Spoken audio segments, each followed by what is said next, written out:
हर रोज एक नई कहानी देखने के लिए चैनल को सब्सक्राइब करें और बेल आइकन दबाना ना भूलें। रचना को बारिश के टाइम पर मैगी खाना बहुत पसंद था। जहां लोगों को बारिश के मौसम में चाय, पकोड़े, समोसे, कचौड़ियां पसंद होती है, तो वहीं रचना को मैगी खाना अच्छा लगता था। साथ ही वो बहुत आलसी भी थी, जिसके चलते वो आए दिन अपनी माँ दामिनी से खरी खोटी सुनती रहती, जिसका उस पे कोई असर नहीं होता। ऐसे ही एक दिन शाम के समय बहुत जोरों से बारिश हो रही थी और रचना आराम से अपने कमरे में बैठी टीवी देखते हुए मैगी खा रही थी। तभी उसकी माँ उसके कमरे में आती है और उसे मैगी खाता देखकर कहती है, महारानी जी, कभी अपने पेट को छोड़कर दूसरों का भी पेट देख लिया करो। माँ, मैंने कौन सा आपको मना किया है कि आप लोग खाओ पियो मत। अरे नालायक, मना नहीं किया तो कौन सा बनाकर दे दिया। किलो माँ, आप भी खा लो। माँ, आपको तो पता ही है कि मुझे बारिश के मौसम में मैगी खाना कितना पसंद है, इसलिए खा रही हूँ। हाँ हाँ, दूसरों को भूख प्यास कहाँ लगती है। एक तुझे छोड़कर ना दूसरों का मन करता है बारिश में कुछ खाने का। अगर मन करता है तो बनाकर खा लो, इसमें पूछने वाली कौन सी बात है, आपका ही तो घर है। हे भगवान, किस कामचोर और नालायक को मेरी बेटी बना दिया है। एक मैगी खाने के सिवा और कुछ चीज में इसका दिमाग नहीं चलता। अरे ओ अकल की दुश्मन, मैं तुझसे पूछ नहीं रही हूँ बल्कि बता रही हूँ तुझे। क्या माँ, अब कहना क्या चाहती हो? साफ साफ बोलो और जाओ। मेरी मैगी और बारिश दोनों का मजा ना खराब मत करो। कुछ नहीं बोलना मुझे। जिसको तुझ जैसी नालायक बेटी मिल जाए उस माँ का यही हाल होता है।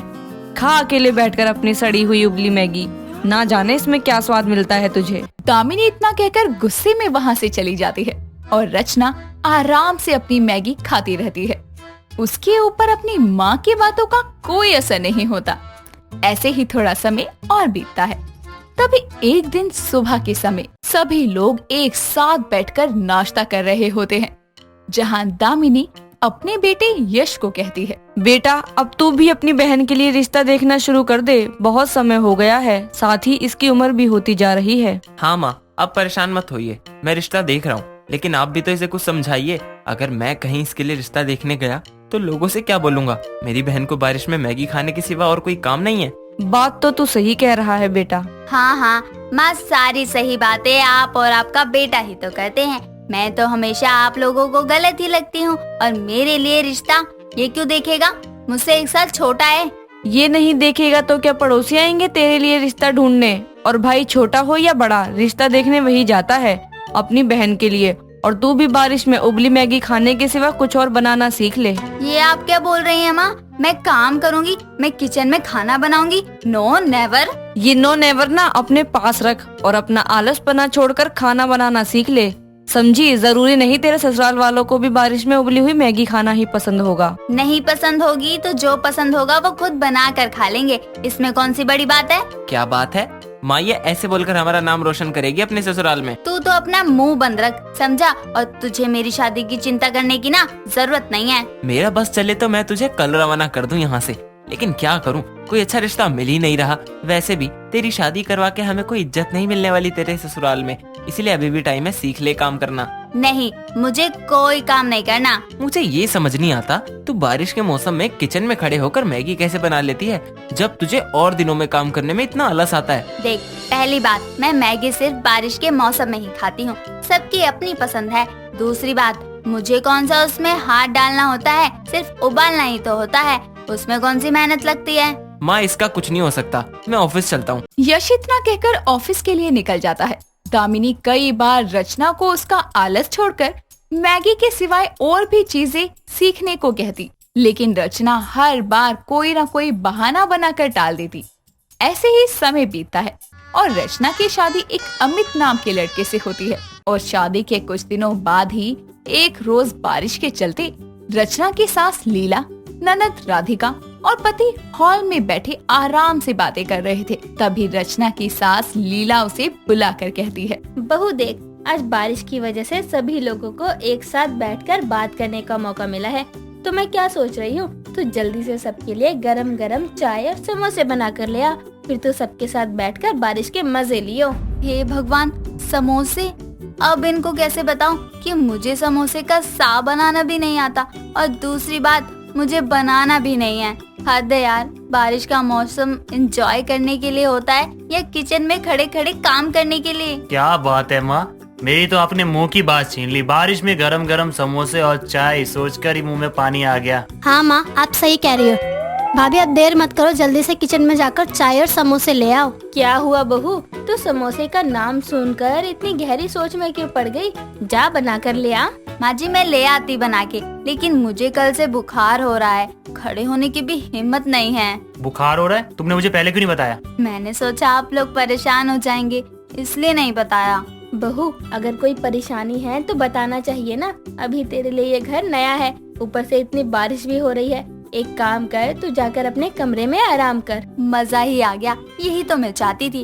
अब आप लोग ऐसे ही बैठो और मैं आराम से इस बारिश के साथ अपनी मैगी का मजा लूंगी, वो भी आराम से कमरे में बैठकर। लीला के कहने पर रचना आराम करने के बहाने अपने कमरे में चली जाती है और जब सबका ध्यान उस पर नहीं होता तो वो चुपके से अपने परिवार वालों से बचकर मैगी बनाकर आराम से अपने कमरे में ले जाकर खाना शुरू करती है। वहीं दूसरी तरफ रचना की खराब तबीयत के बारे में सुनकर उसके घर वालों का मूड खराब हो जाता है।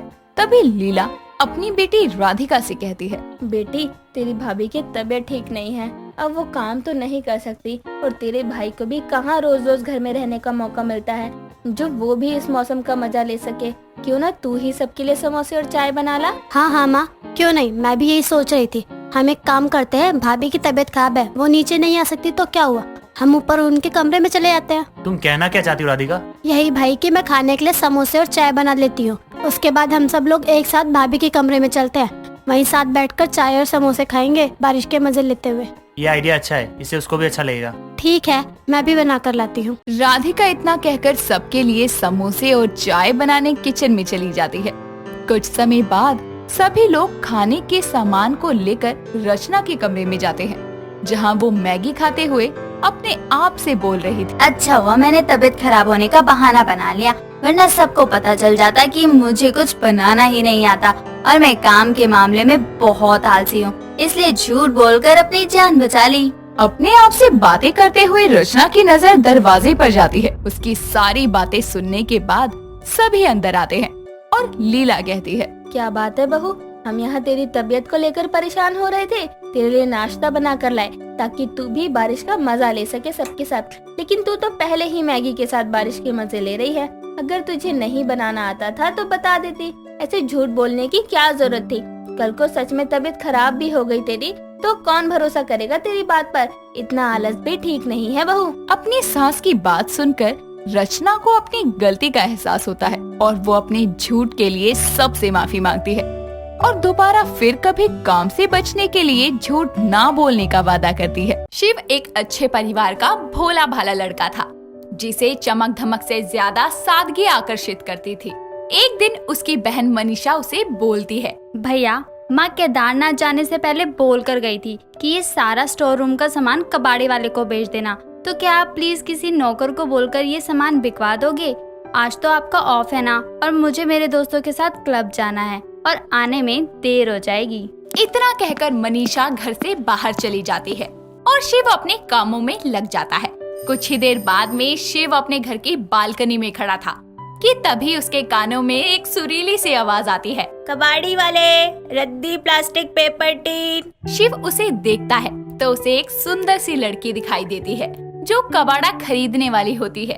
उसे देखकर शिव एक पल के लिए उसमें खो जाता है, जिसके बाद खुद को संभालते हुए वो उसे पुकारता हुआ बोलता है, सुनो, तुम कबाड़ा खरीदती हो क्या? अरे नहीं साहब, मैं तो बस रेडी लेकर ऐसे ही सैर पे निकली हूँ। अरे बोनी का टाइम है, क्यों मजाक करते हो? हमारे घर कुछ कबाड़ है, लोगी क्या? अरे क्यों नहीं लूंगी साहब, लकड़ी, प्लास्टिक, पेपर, लोहा, टीन, टप्पर सब चलेगा। कोमल शिव के घर आ जाती है और जहाँ एक तरफ कोमल स्टोर रूम का कबाड़ ले रही होती है, वहीं शिव कोमल को कबाड़ के साथ साथ अपना दिल भी दे देता है। कबाड़ चुनने के बाद कोमल शिव को 500 रुपए देते हुए बोलती है, साहब इसका मैं बस 500 ही दूंगी आपको, सुबह सुबह बोनी का टाइम है, बहस मत करना। शिव 500 रुपए लेकर मुस्कुराने लगता है और कोमल कबाड़ को रेडी पर रखकर निकल जाती है। जिसके बाद उसकी बहन मनीषा घर आती है और शिव से बोलती है, अरे क्या बात है भाई, आपने तो सारा कबाड़ बेच दिया, अच्छा सुनो ना, जब तक माँ बाहर है क्या मैं 1-2 दिन के लिए घुमाऊं प्लीज? शिव मनीषा को मंजूरी दे देता है और मनीषा दोस्तों के साथ फिर से बाहर चली जाती है। जिसके बाद अगले दिन कोमल की याद में शिव काम पर नहीं जाता और बालकनी में खड़ा होकर उसका इंतजार करता है। जिसके कुछ देर बाद में कोमल के आते ही शिव उसे फिर से अपने घर बुलाता है और इस बार तो अपने घर का कीमती सामान भी कबाड़ में बेच देता है। समय बीतता जाता है और अब शिव और कोमल एक दूसरे से प्यार करने लगते हैं। जिसके बाद एक दिन शिव कोमल से शादी करके उसे घर लेकर आता है, जिसे देखकर शिव की माँ सरोज बोलती है, ये कौन है?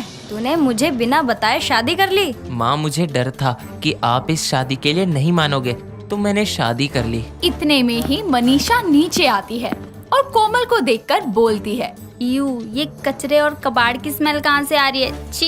अरे हमसे आ रही होगी, हम कबाड़े वाली फैमिली से जो बिलोंग करते हैं। तुम कबाड़ी वाली हो?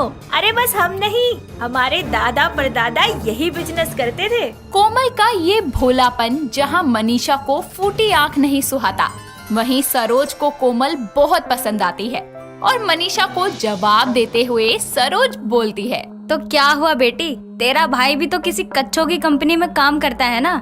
माँ, वो एक VIP अंडरगारमेंट ब्रांड है। और खैर छोड़ो, आपसे तो बहस ही बेकार है। इतना कहकर मनीषा अपने कमरे में चली जाती है।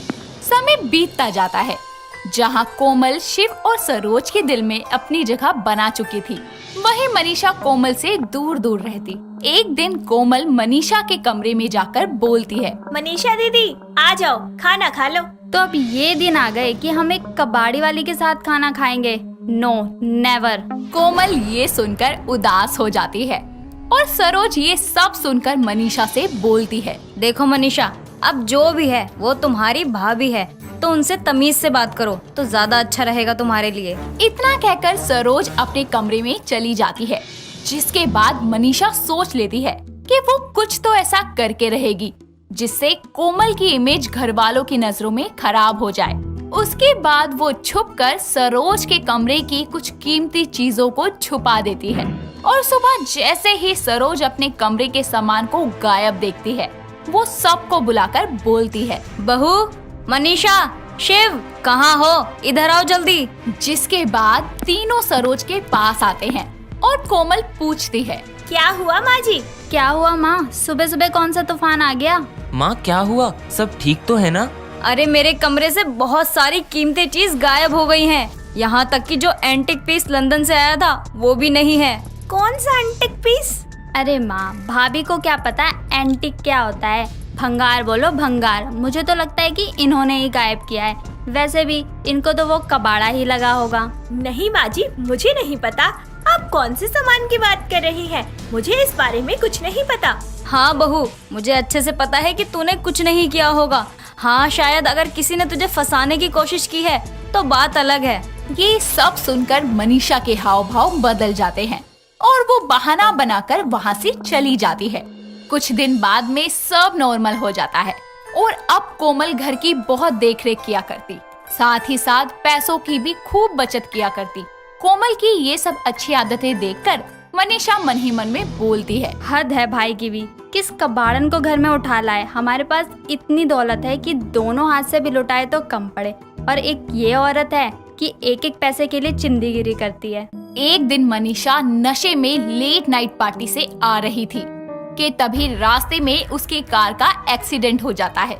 जिसके बाद डॉक्टर बताते हैं कि मनीषा की हालत बहुत खराब है और उसे बी पॉजिटिव ब्लड की जरूरत है, लेकिन किसी भी ब्लड बैंक में बी पॉजिटिव ब्लड नहीं था और अब मनीषा की हालत और खराब होने लगती है। ये सब देखकर कोमल डॉक्टर से बोलती है, डॉक्टर आप मेरा ब्लड टेस्ट करो ना, चाहे सारा ब्लड निकाल लो पर मेरी ननद को बचा लो। जिसके बाद कोमल का ब्लड ग्रुप टेस्ट किया जाता है और पता चलता है कि कोमल का ब्लड ग्रुप मनीषा से मैच कर रहा है। जिसके बाद डॉक्टर बिना देर किए मनीषा को खून चढ़ा देते हैं और मनीषा होश में आने के बाद सरोज से बोलती है, माँ मुझे क्या हुआ, मैं यहाँ कैसे आई? कैसे आई? तू तो घर चल, फिर मैं तुझे बताती हूँ। बहुत पर निकल आए हैं ना तेरे, आज सारे पर काट दूंगी तेरे। सरोज मनीषा को डांट रही थी, तभी कोमल बोलती है, माँ जी आप मनीषा दीदी को मत डांटो, हम घर जाकर बात करेंगे। ओ जस्ट शट अप। तुमसे किसने बोला है बीच में गांधीगिरी करने को? बाय द वे, तुम यहाँ आए ही क्यों हो, ब्लडी कबाड़ी वाली? ये सब सुनकर सरोज के सब्र का बांध टूट जाता है और वो बोलती है, तू चुप कर। जानती भी है कि तुझे किसने बचाया है। अगर ये कबाड़ी वाली ने तुझे अपना खून न दिया होता तो तू इस दुनिया में जिंदा न होती। अब अगर तुझे इतनी ही दिक्कत है ना तो उठा चाकू और निकाल दे इसका सारा खून जो तेरी रगों में बह रहा है। ये बात सुनकर मनीषा को बहुत बुरा लगता है कि वो उसी भाभी की निंदा कर रही थी जिसने उसकी जान बचाई है। जिसके बाद वो अपनी भाभी कोमल को बोलती है, भाभी मुझे माफ कर दो। मैं अपनी अमीरी में इतनी अंधी हो गई थी और ये भूल गई थी कि अमीर गरीब होने से पहले हम इंसान हैं। कोई बात नहीं मनीषा, मुझे तुमसे कोई शिकायत नहीं है। तुम सही रास्ते पर आ गई, बस यही मेरी सबसे बड़ी जीत है। दोस्तों, अगर आपको ये कहानी पसंद आई तो इसे लाइक करें, शेयर करें और कमेंट करके बताएं कि कहानी में आपको सबसे अच्छा क्या लगा।